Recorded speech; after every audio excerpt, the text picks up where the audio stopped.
because it's supposed to cover your real clothes because you're going to get dirty in the work you do. This is true. The rompers look like auntie should wear them.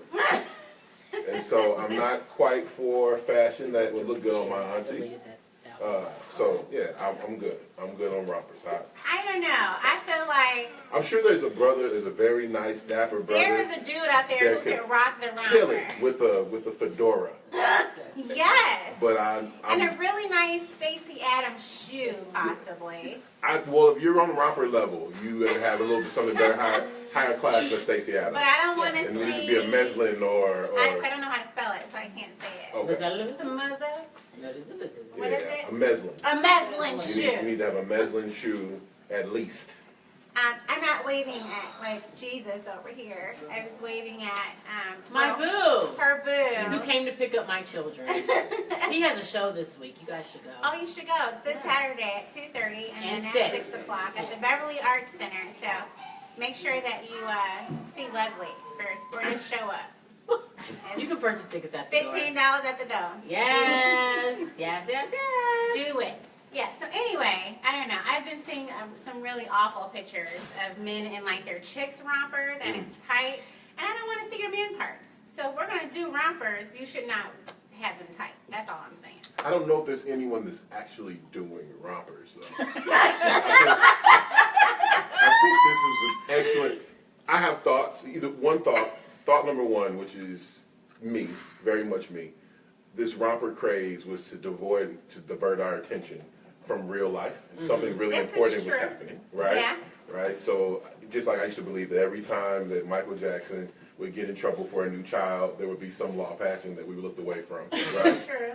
Or there is companies who are trying to test the water to see if rompers might work, and so they're putting it out there. And if the brown people are gonna wear it. Because we put the culture on, so whatever we do will be what will be emulated by the masses, and then we'll want to kill it after they've taken it. That's usually how it works. Yeah.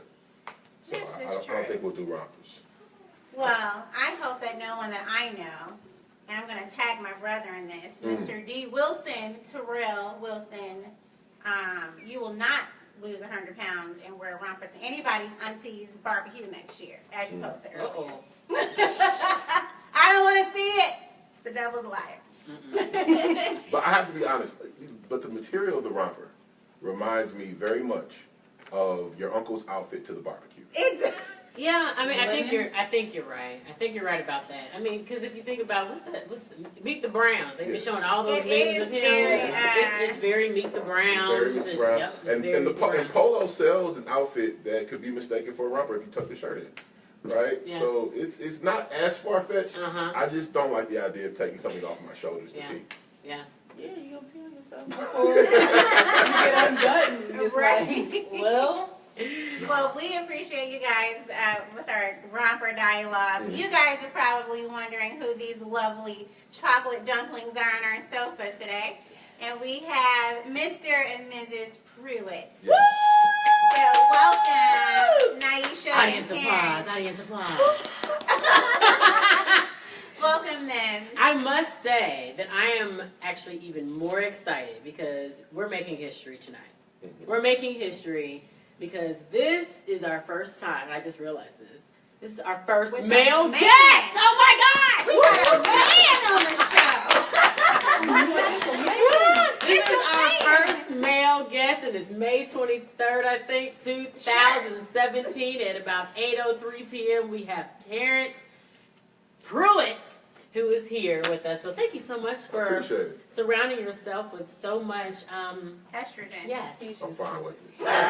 I heard you told me you had lots of sisters, so. I have 2 sisters that my mother made, a sister that my father made, and 10 god sisters. Oh my, 10? Holy estrogen overload. Oh my gosh. it's okay. She'll survive. This is easy. And I'm in education, so Yeah. I'm normally the only guy in the room. Okay. Yeah. Okay. Well, I appreciate you, and we appreciate you being here to talk about money matters. On our last episode, my MJ, she wasn't feeling well, so gave you some tips and just how to get your money right. I referred to Dave Ramsey's The Total the Total Money Makeover on our show last week or 2 weeks ago. I am an avid Dave Ramsey fan, but part 2 of this is actually talking to a couple that can actually apply some of those principles that we learned 2 weeks ago. And then we actually have a special surprise guest. It's not really a surprise if you saw the flyer. Right. We'll pretend like it's a surprise. But we have a special guest joining us here in a few minutes. But why don't you both tell us why you even submitted your names to our 30-day Money Matters Challenge? Like, what's going on in the Pruitt household? Why did you email us? I'm a supportive husband. So when my wife tells me, hey, by the way, I signed us up for this thing, and we won, and the date is this date. What are you doing? I said, I'm doing what you asked me to do. We'll be there. Yes. So that's why I came, of course, and I knew that I was coming into a feminine space, and so I'm comfortable with that. But I do not know necessarily what was on her heart when she said, you know what, I'm just going to pluck this or check this box, so she'd have to explain. All right, Naisha, so if you could project for us and tell the people why you just told your husband where he's going today.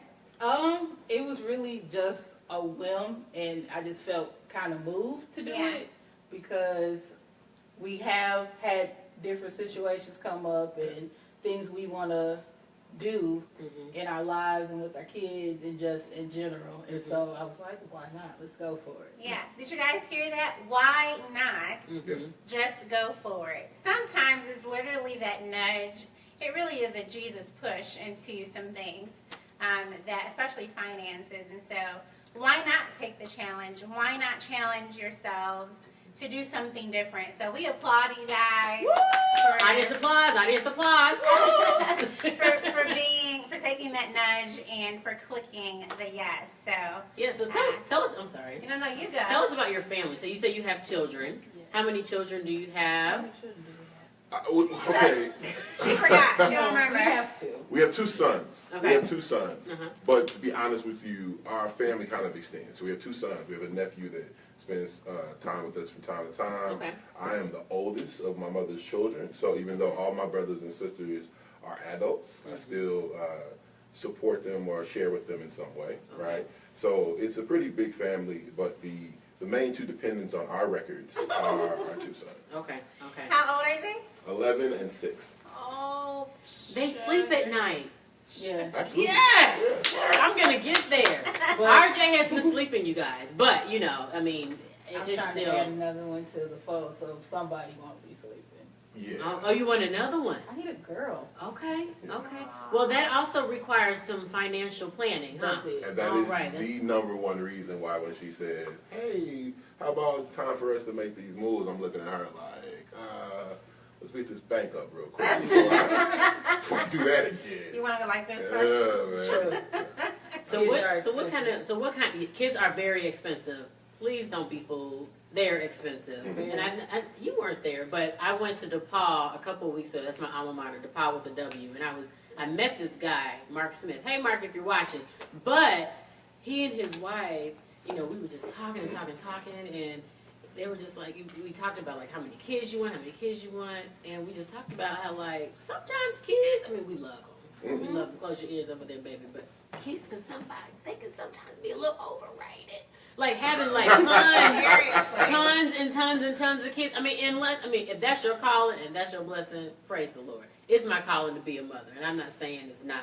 I just know I'm not called to have 7 children or 10 children or 5 children. I used to think that I wanted 5, and I still have it. It's a teal notebook, and I had all of You're close though. Kind of, yes. Aw, sugar. You did have 4. I have 4, technically. Yes. But I wrote on this teal notebook like all of my kids' names and like their ages and how many years they'd be apart. Okay. And then I had 1, and then I was like, I think I need to redo my plan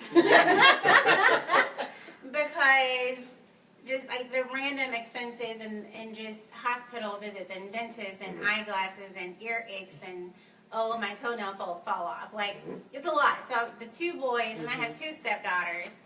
And it can be challenging, but it's so encouraging at the same time. So, how long have you 2 been married? It will be 9 years in November. Look 9 at years. you. Congratulations. November what? November what? 21st. All right, I was born on the 17th. So Oh. so we're right in the same neck of the woods. We have a child that was born on the 4th. Really? Yep. November is a great Oh, month. it is a great It's a month. month of harvest.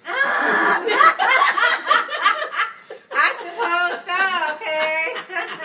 So why don't you tell us about like some of the financial hardships that you've encountered during your 9-year marriage? So our 9-year marriage, we've had a lot. So Okay. when we first got together, she was maybe a few years out of college and was working part-time. I was just moving to Chicago and starting a career in education. Okay. And so there was the practical side of trying to figure out who we were as financed adults. Like, what do we do? How do what do we do with our money? Do we spend our money awful things? Like, we would say, okay, we're hungry, so let's go and get a pizza from Pizza Hut and some barbecue chicken from Leona's, right? So like, you just Leona's. yeah. So Leon. What? Leon. Oh, Leon. Uncle Leon. Yeah, it's over. It's over. Right? He's passed away. Yeah, He did pass away. But we would do that. So it was trying to figure out who we were, and so taking some of our poor practices as college students into adulthood. And so then you amass debts, and you amass, okay, we need cards. So you amass new things and not having a proper range on how to budget and plan. And so one of the issues we've had throughout the 9 years is that we end up having to respond to things rather than being prepared for things, right? And so silly stuff like, for instance, this past weekend, right? My 11-year-old, we bought him basketball shoes for his AAU, but his other shoes are wearing out. So I'm responding to the shoe issue. Let's go buy new shoes. Rather than saying, okay, I know these shoes are going to wear out soon. Let's start planning and getting some discounts or putting things together to make sure they're already prepared. And so that's been a huge part of it, is getting out of bad practices, getting out of bad debt practices, doing stupid stuff like payday loans and stuff with huge interest rates. And a lot of times it felt like we were forced into scenarios because of the circumstances. Well, if my family member needs this, or if this thing is going wrong, or if the car needs to be fixed and we don't have any liquid cash to take care of it, we say, well, we're forced to do this thing, and not really feeling like there were other options. But the thing about it is we're both very realistic with ourselves, but it's typically 2020 after we've had an issue. We look back and say, okay, wow, we've spent that much on this, or we've spent that much on that. And once we capture something, once we get onto something, we're pretty good at sticking away from it, but it's trying to break those old practices. Gotcha. Do you guys, are you at a place now where you're able to, have you set a budget yet, like a monthly budget? No. We haven't set a budget. Like, we've looked at what we have. Like, we've attempted to do like how much do we owe, and where do we actually have to pay, or do we have more than we can actually pay? And so we've sat down and pulled out everything that we owe just to know how much it is and what the monthly is. And then we've also like had a countdown of how much we've paid off and that type of thing. But I don't feel like it's been a specific budget for every single month, so you know what's coming out, how much.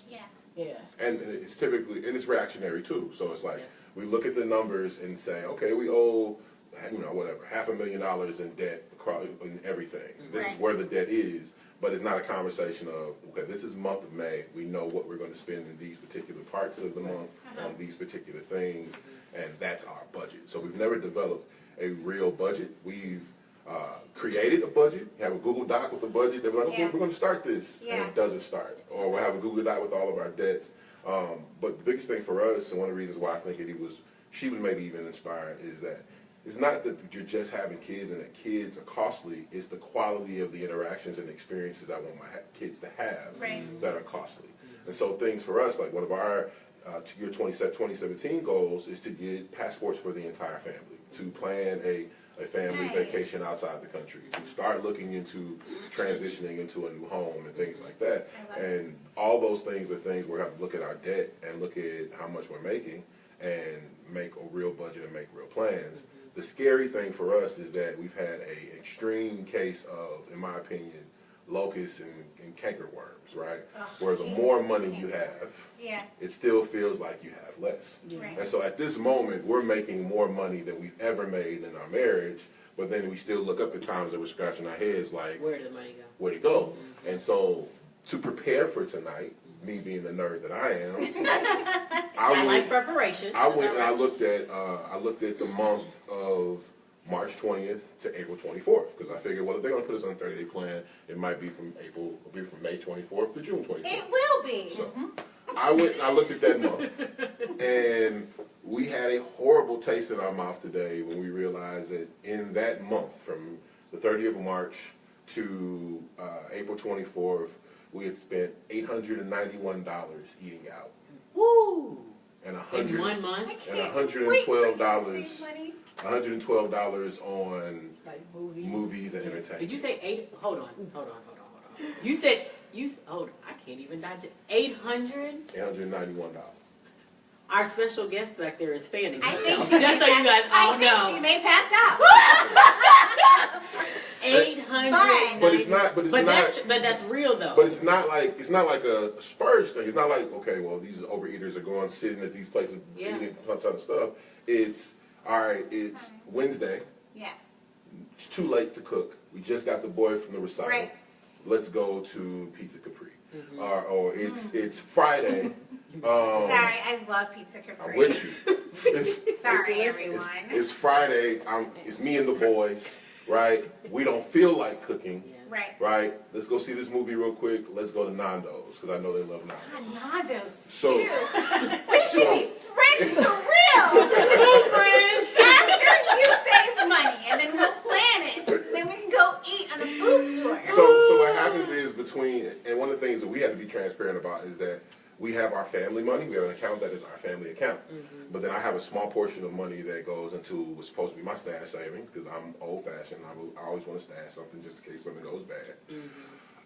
But that gets depleted at times because we end up having to hit my stash to make up for the problems in the family situation. And then we both have kind of like our own allowance accounts, right? Where I may have $120 go to my allowance account, and she's had whatever go to her allowance account. We don't really We're deal on with the it. right path though, because my husband and I, who just walked in the door, hey boo, hey. So we have a checking account that all of our money goes into one pot, and then we have allowances. So we have our allowance account, and then we have two savings accounts. And so we zero down every month. So there's nothing lingering in our checking account, like nothing. And so every single penny goes somewhere. Yeah. And so you're almost there. You know? And that's one of the things, I forgot what's the author, but I once was broke, now I'm not. Remember that? I think he is the Isn't same. that's Dave? That's the same author. That's Yeah, Dave. yeah, David. But like the whole zeroing down, Yeah. that was part of that plan when we first set up the spreadsheet. Yeah. Was the whole, let's see how much we owe, let's see what we could do every month. And then we started from the lowest. Yeah. It was paying stuff off. and then That's all Dave Yeah, Ramsey. and we were rolling it down, but then of course, because we didn't have that extra savings from jump, we'd stop paying. We weren't able to always pay everything. We weren't doing it the right way. We have that one thing, we pay more to that, and then once that's paid off, roll it down to the next lowest, and it would end up being, we have to jump in and pay this one, or something might happen. Yeah, because debt just kills your capacity to be able to stick to a plan.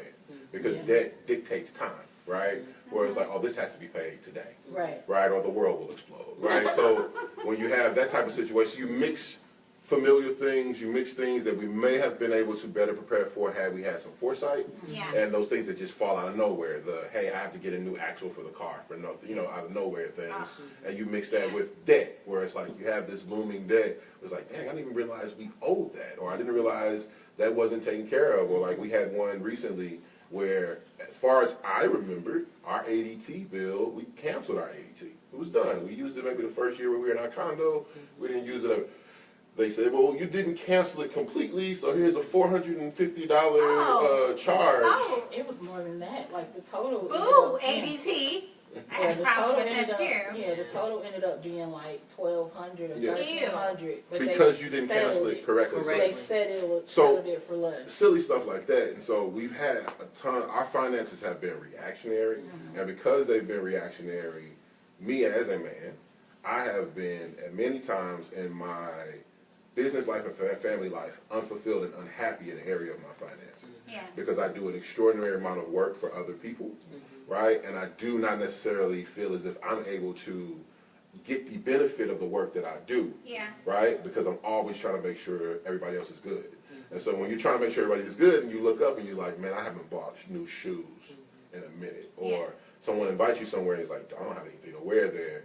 And my first mind, the hustler's mind says, but your kids are fed, your kids look clean, your girl's good, you're straight. Yeah. But then the back of your mind is like, but what did I work for, right? Right. And so it becomes a struggle, you know. And so, and then the other thing is we both are creatives, and so we have our day jobs. We're both educators, and so that's what brings the bread and butter in. But Sorry, excuse me. it's okay. It's okay. I thought I put you on Do Not Do Not Disturb. That's our being an educator is what brings our bread and butter in. But I'm a musician and I make music, and she's a writer. And so a lot of times what ends up happening then is you start getting into a negative cycle mentally with your art. You start saying, well, why doesn't this art make me money to fix the issues that I should have been fixing with better planning, right?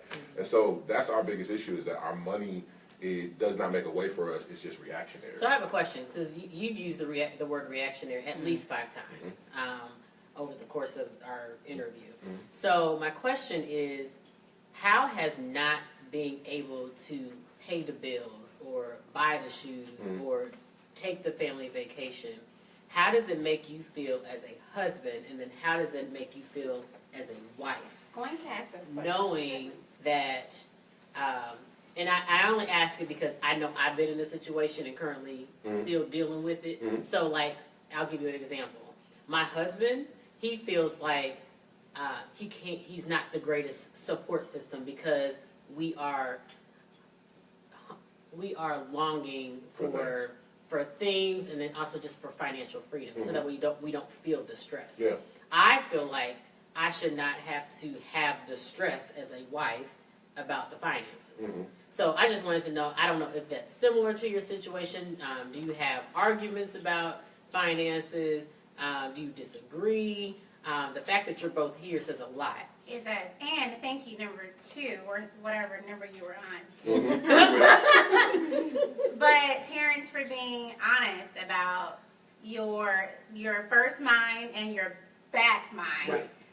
My husband has that, and he struggles in that same area. Like, geez, so I make this much money, but I need running shoes. Yes. I currently need running shoes. So, you know, we've been there a lot, and I think that it's not talked about or heard about from men especially, and being honest about that. So I appreciate that you're live talking about it. So yeah. So how do you feel? How does it make you feel knowing that sometimes the bills aren't being paid, or you can't do what you need to do with the money because you have eaten out, or you have gone and seen a movie, knowing that even just like last month, $1,000 was spent on that, but it could have been spent on something else. Oh, could it have been? Okay. At times stressed. He has given me a lot of the power in terms of paying attention to him and organizing all of that. So I feel like I'm more aware of what's going on and what's coming out, and I try as much as possible to speak to him and let him know what's going on.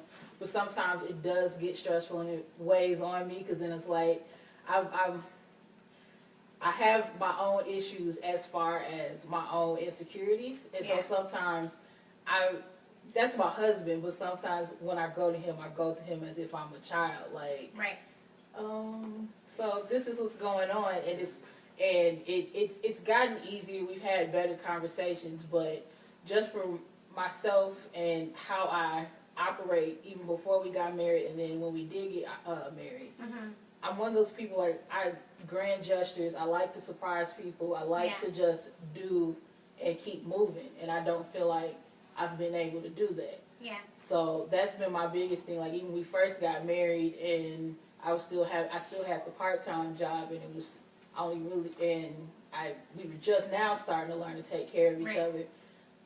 He would go out of town and open his suitcase, and I've packed his suitcase, and he has a couple of extra new things in his bag to wear while he's out of town. So it's just like little things like that. That's a nice love language. Right. Acts of service is definitely your love language. That's beautiful. That's high on my list. beautiful. So I have a weird brain. I do not necessarily file arguments, right? I'm a person that if it is not a violent nature, or if I did not feel my fight or flight, it was not worth me registering. So Nice. I do not quite remember us ever arguing about money. Gotcha. What I will say is that I have seen disappointment in her face in my responses, because I'm looking like, what the hell, where'd that come from? Right. And so she'll look at me, and I've seen the timidity of that, like, almost scared that I'm going to bite her head off. But one of the reasons why I did that, when I gave her the reins, is because I can be very controlling. And when I first got with her, there were identity issues in the area of having a male that wanted to support her regardless of what he was getting out of the deal. Yeah. So in my mind, I thought, okay, this is what I'm going to do. I'm going to put your name on my account, or I'll put my name on your account, and I'm going to send my check to you, right? So that you understand that this is not about, that money is not really the issue for me. It's not the reason why I'm here, and I'm not worried about it. And so that was the reason why I did the practice, was to show her, like, this is the most valued thing that I do, and I'm putting it in your lap so you understand what I'm here for.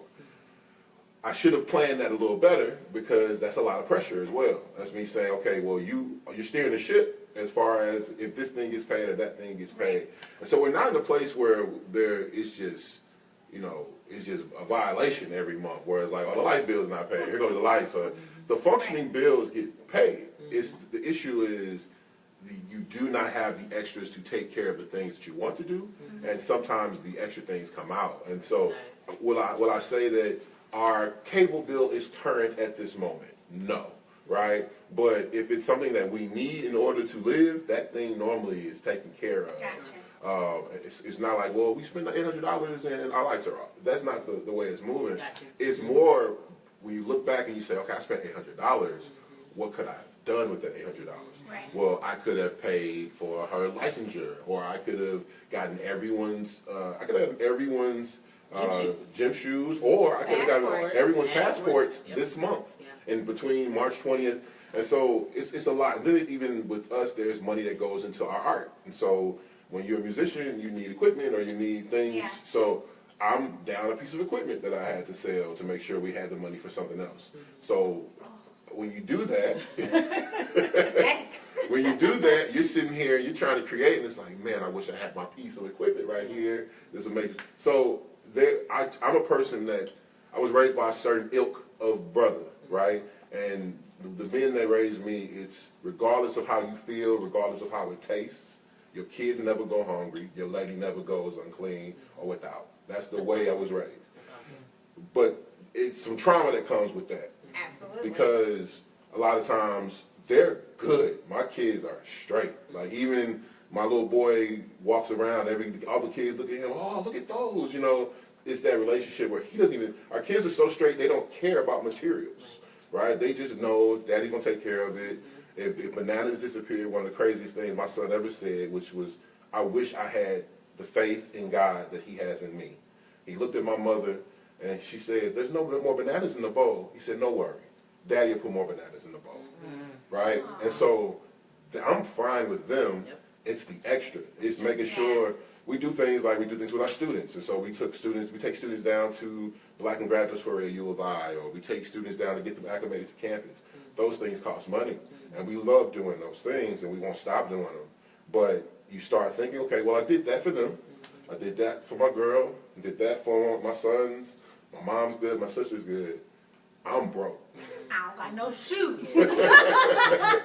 So to make sure we get the advice from our financial, we're not financial experts by any means.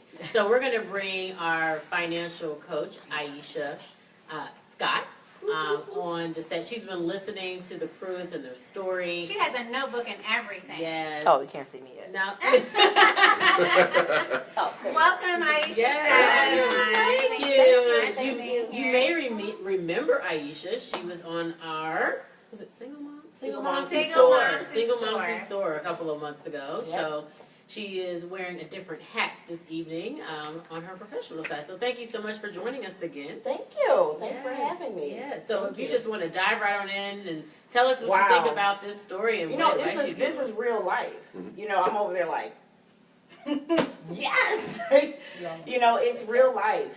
And, you know, I know it's already been said, but we appreciate that because a lot of people need to hear it. But a lot of people are not saying it. And I think that that's a problem in our community, especially when I sit with families from all different walks of life, different races. And I see there is an issue in our communities because we're not talking. So this is definitely the first step. And so, you know, so before you even said about the money, about the food, I wrote down an example. Like the money that you all have spent. Because typically what I do is when I sit down with someone, whether it's a couple or if it's a single person, you know, we start to try to figure out, okay, where is the money going? Because we determine things like, okay, salary, bills, and all that type of thing. And where is the money going? So what I typically do is say, okay, I don't have a problem working with anyone. They can make $10 an hour. They can make six-figure plus. But the thing is that are you interested in getting your financial goals accomplished, or are you committed? You know, it's a difference because we all talk about we want to be financially free, but are we really committed to do the things that we need to do? Right. And so I do ask that question early on because I need to see where you're at. Because a lot of people, if your mindset is not there, then you know we could talk about it, but what's going to happen? Yeah.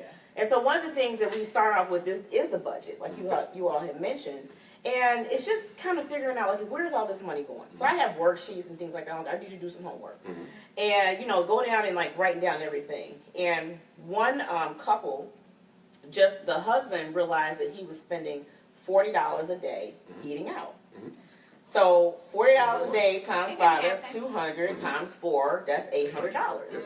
And so when we're talking about, you know, investments or, you know, making our money work for us and things like that, and people say, well, Aisha, I don't have any money, I live paycheck to paycheck for the most part. Well, then I help them to uncover, like, no, really you do, because you had $800 that you spent on whatever, you know, that discretionary money. So it's good that you actually did the exercise, you know, already, but I think the biggest problem is that people, we don't do that. You know what I mean? And for me, being a single person even, and being the head of my own household, it's very, you know, I have to literally write down, okay, well, how much was, okay. You know, because there's not another income coming in besides mine. And so, but you do, so writing it down I think is the first step. Because if you don't write it down, you know, the Bible says write the vision and make it plain. If you don't write your goals down and what you all are trying to accomplish, then it's just going to be a goal without a date on it. You know what I mean? It's just like, okay, 2 years ago we talked about being financially free, and here we are 2 years later, still Not financially free. You know, still in debt and things like that. And so that's the first step, is writing it down. And what I usually do is I have people with their debit cards. I usually say the debit card is from the devil, like seriously, because you know when I originally met Mania in the bank, and I remember when it was just the ATM card. Yep. You know, and to then get cash. Yes, to get cash, right? But then they almost forced everyone to get the debit card. Okay, because it wasn't an option. No, at first it was an option, and then it wasn't. Now it was just like you get a debit card, and the debit card it just caused people you just to swipe it. You know, $2 here. We got to get gas. Here's some Wendy's, some shoes, and then next thing you know, your account is in the negative. You know. So, and then the banks are getting all this money, and we're basically paying the banks, you know, money that we could be saving or using to pay off debt. Absolutely. And so that's what one of the things that I tell people to do is that if you can, to stop using the debit card until you can get your finances under control. You know, and I have a young lady that I follow, Aisha, and it's called Principles of Increase. She's on Facebook. But you know, she even does the envelope system. So when I was ready to get my finances back in order, I was like, okay, you know what? I'm going to do the envelope system. I'm like, this is so like antiquated. Like seriously, It feels kindergarten. I'm writing out envelopes seriously, but it really, really helps because Do you I had. guys know what the envelope system You know what the is? envelope Yeah, system we is? in the book we read, what's it called? Broken. I'm not. Yeah. They talked about budgeting with envelopes and putting a certain amount that you plan to spend Yeah. in cash. Right. And And cash. then once it's used, it's done. It's gone. It's gone. We talked about it, Mhm. but. Right. Was it just not implemented? Yeah, there's been several things that we've talked about, and like we're aware of all the things. Right. But it's just getting it all together and making it work for us and being a little more in control. Right. Yeah, Yeah. discipline. Yeah. Yeah, that's what it is. It really is because Yeah. when you were saying what was the word you were using? Reactionary. Reactionary. And I usually say, you know, you're being, instead of being proactive, Yeah. you're being reactive. Yeah. So we're reacting to whatever. Oh, the lights went out, or they send us the little note, the little red note. You know, you get the red note or the pink slip in the mail for the car insurance or whatever it is. It's like, oh, okay, now we got to go pay it. Yeah. Instead of us doing it ahead of time and budgeting it out, okay, and then just sending everything out. You know, before even the bill comes made, possibly, if obviously there's income to do that. Because you all are in a different place where you can do it. It's just a matter of sitting down and getting it done. Right. Absolutely. And that's why I tell people to work with a coach, you know, a financial coach, because you need someone to keep you accountable, right? You know, like I use like corporate America as an example. In corporate America, when I worked for the bank, they gave me a credit card. I loved it. I ate a lot. I took a lot of clients. You want to be my client? You want to go out to you want to go out to lunch? Diners Club. You know, That card, okay? it was great. But anyway, when you would use a card, you still had to have an expense sheet, and then you had to forward the expense sheet to the manager, and they would have to sign off on it. So there was always a paper trail. Right. Well, I say, well, who is checking your budget? You know what I mean? Like, who are you sending? You know, so there's no accountability. So if you're the ones who are, you know, you are in control of finances, and you all are making the money, but then there's no accountability partner. Like, who's making sure that did you really follow the budget that you said you were going to follow, and those type of things. And that's why I say, you know, to work with a coach until you can get it under, like, okay, we're good, then you're good. Right. But because at least it's accountability. You know, when we need to work out, we need to work. You know, some people need to go to a gym. You know, I need to get back in the gym. Right. Accountability partner, you know, if it's whatever it is that you're trying to do. And so I think that's the first step is to just write it down, you know, and then figure When out you're saying which write it down, way. you're actually meaning like the budget? Write down the budget. Write down Okay. all the expenses. Like you said, you had already, but see, you've already done it. So in your case, it's not, you know what to do. It's just making the time, I think, To make it happen. to make it happen. Because that's really the basic. I think one of my biggest fears, and while we definitely have our short-term goals, of things that we want to do and the ways we want to transition. One of my biggest fears is that I've always, even as a child, knew that I would end up having an extraordinary amount of money, right? And I've always been blessed that when other people need things, they've been able to resource me, right? Right. But my fear is of getting that money and not having these skills and wasting money, right? And so I've always made that comment that was like, I think one of the reasons why I haven't gotten what is deserving to me is that I've not learned to manage this little bit that I have, right? And so I really want to make sure that we develop those skills so that they're transferable as our coffers increase. Right, absolutely. And what I tell people is, while you're getting that in order, as far as your finances, you should build it from the ground up. Okay, just like you build the foundation. So they dig the hole and they pour the concrete. Well, the foundation as far as finances is your health insurance, your life insurance, outside of your job, your long-term care, and your disability. The reason I say you have to start there at minimum, because I see it every single day. You've either heard of it, things happen, and all of a sudden.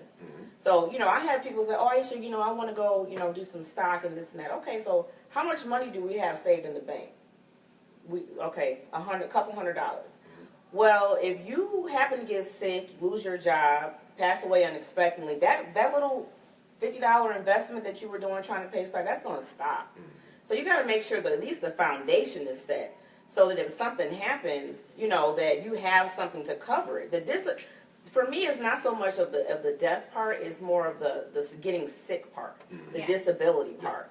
Because I have seen people who are independent workers, I have seen people who are nurses, you know, physical therapy. I mean, people who are, you know, have really nice jobs, and they're getting sick all of a sudden, and they can't go to work. You know, they only get a certain amount of disability, and then they're getting cut off. So imagine what if two incomes are coming in right now. Imagine if one of them stopped abruptly, and there's nothing else coming in. How? And what I usually ask my client is, well, how long can you last with one income coming in? You know, and so, and I say those things because it's more of a reality check. I don't mean to be like a Debbie Downer or negative Nancy, but I want people to really think about it. Okay, so if you couldn't go to work for like 3 months, what's going to happen? I think we're new into the two income space because my wife recently graduated with her master's last. Congratulations. She graduated in June. She did a job part-time, well, she did a job full-time for a moment someplace, and then she got to the school in January. And so we have been in that space to where for a long time that you had to survive. It was just whatever I brought in and what was left is what's left. Right. Right. And so now we're in this space where it's like, wait a minute, we should be good. I remember telling her like 2 months ago, like, yo, I should not be stressing right now. You got a whole nother check. Like, but why am I stressing when you got a whole nother check? Like, so, and she would always try to, you know, she assuage my fears and calm me down and say, it's going to come. We paying things off. It's going to work out, you know, because I was hot. I'm like, wait a minute, why am I stressing? It's brand that wasn't here last year. It's just that you make more. I'm sorry, I didn't mean to cut you off. You make more, you spend more. That's just the reality, unfortunately. One thing I feel like that's our American mentality. Yeah, it is. It is. One thing that Sean and I want maybe even to encourage you guys is to work towards living only off of one income and saving the other income. Yeah. And that way, you know. I would like that. I would like them statements. I love looking at statements. Right. Hello, savings account. How you doing? Yeah, I like But statements. literally only living off of one income and saving the other income. And so that, like, if something does happen to one of you, and it's a year later, you have a whole years of income just hanging out, and not using it for saving, not using it for, like, vacations, not using it for stocks, not literally saving the entire income of the other spouse. That's a goal that Sean and I have, because Sugar can do it without me. Hello. Okay? But what I would love to do, it's about 8:45 almost, but I would love for you guys to set an appointment and have that time where you can have an accountability partner. But I do want to talk about our little challenge for you, and it is starting tomorrow. What's this month? May 24th to June 24th. And the challenge is in this little folder for you. Okay? Oh, nice folders. And you like folders. It's 30 days panned out for you. So, and the rules are behind here. One thing that I want you to pay attention to is, especially if you're debit card users, if you're hungry, right, and you done packed your lunch, but you don't want your lunch, you got to eat your lunch. And the money that you would have spent for lunch, you need to transfer it immediately into your savings account. Yeah, we did. Or I made you a little jar. Cash it out, put it in a jar. Cash it out and put it in a jar. Okay? So the rules are here for you to take home with you. And here's your little money jar that's to save. And you can deposit every Friday or Saturday. Because it might get full. Okay? But the simple rules is no eating out, then out. like no entertainment. No entertainment. For 30 days. For 30 days. So, here's No, this is not me. You can entertain and like not spend money though. So, if you got coupons. My brother gets married Saturday, and this week is very action-packed. We understand that. So the wedding situation. Yeah, I understand it a lot. So I know that at some point, not Saturday because that's the wedding, they're feeding us. Hallelujah. But where are they getting married? They're getting married at are they? Yeah, it's going to be here. Okay. And then praise the Lord, my mom said, you know what? I'll cover y'all room for those 2 days. But then it's just the thought of. Bless the house, baby, and stuff. Oh yeah, our moms are awesome with that. Yeah, But just the thought of this week is going to be long. Do you want to start Monday? No. We're going to start. I'm just letting you know as far as this week is concerned. I'm a we're going to get it started. We're going to do something, we got to do it now. Okay. How about this? It's also in the rule book. If there is a situation like this, I put that in there, so I got you covered. Whatever you spend, of what's a necessity. If you can afford it, tally that up and put it in the savings account at the end of the weekend. Gotcha. We would. If you're able to do that. If you need to divide it by 4 to split it up, that's something that you can do as well. Okay. Like if you out and you drinking and it's like $300. No, we wouldn't. That's a little high. Nobody's there all day. Right.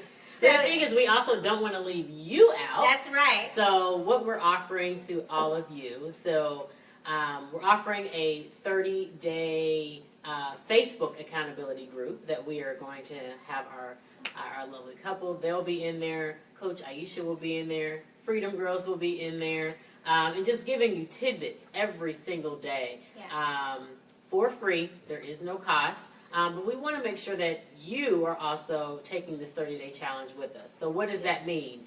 For 30 days, no eating out for 30 days. No money on that extra entertainment. My husband and I, we actually just did this, and we were like, wow, do you see how free we feel? My husband was like, yeah, but I'm kind of bored. But anyway, but that's real, right? It's real. But it just allows, it makes you just feel so good knowing that you don't have to stress about the extra in your life. So if you are interested, go to our website, www.freedomgirls, that's with a Z, freedomgirls, GIRLZ.org. Go to contact us and just send us an email saying that you're in, and we'll send you all of these lovely logistics. It'll be digital for you, not in this lovely jar and folder, but we will send it to you. And we'll get you wonderful Like books. read. So, Saving your future books. yes. Thank you. Yeah, no, you're good. You're good. And if you do want to reach out to Coach Aisha, we will have her information for you in the comments. If you would like to schedule an appointment with her, you'll have to do that on your own. But we are blessing this lovely couple with an appointment with Aisha. So we just want to thank you all for being here. Just on our way out, let's just say there's couples out there or a single person. This is going to be our last question. There's a couple out there or a single person out there that says, you know what? I don't know if I can do this. I'm literally, I'm not like the Pruitts. I'm literally living paycheck to paycheck. I have mouths to feed. I don't know what to do. I don't know how to start. I have no extra cents. What do I do? What would you say to that person? I guess it just depends on exactly how tight it is, because if you're only spending money like on food and rent and then the car, those stuff, things like that. But I always tell people that we need to get jobs to fit our savings. We need to pay yourself first. So even if you make $10 an hour, you should be taking the first hour of your day and saving it for your future. So that's a start. And then other than that is sit down and see in what areas you can save. Like, how much is your cell phone? I tell people I'm not married to any of these companies out here. Who has the best deal for internet? Who has the best deal for cable? Start looking at what you're already paying and seeing if you can lower your expenses. How much are you paying for that car insurance?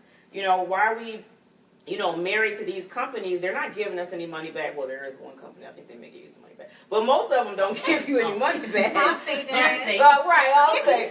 But But most of them don't. So, my thing is that, and then, maybe there's an opportunity to start looking for another opportunity. But if you have a gift, like you all have an art, that is a gift. And that is something that can be developed to create increase in income in your life. So if you have something like, whether you want to, it's an art, it's a side hustle, something, you need to find a way to bring in additional income. And that's would be the bottom line, additional income, so that you can start to save for your future. So that's what I would, say as far as starting out. Yeah. And I would also add, if you don't even need cable, cut it. Oh, yeah. Right? There's so many other things out there So nowadays. many. You can cut it. Just cut it out. I was supposed to say you need to cut it, but that's tough enough. I was about to say that. I thought it would have been like, really, Mom? Again, we appreciate you guys. Thank you, Terrence. Thank you, Naisha. Thank you, Aisha. Yes, thank you all so much. for Thank being you so here. much for being so transparent and Oh, open. man, yeah. That's cool. That's invaluable. So It's thank you. Smashed. Yeah. So we appreciate you guys, and remember that we are just 2 women, 2 wives 2 moms. with one mission, and that is to help bring purpose, to push your purpose and your passion, and to live a transparent and free life for Jesus Christ. Thank you guys all for watching, And keep your eyes open for details. Don't forget to sign up for the challenge that begins tomorrow, and we cannot wait to hear about you saving more money. Yes. See you later. Have a good night. I'm coming. She's coming. I'm coming. Crazy. Hold on. Battery. There we go.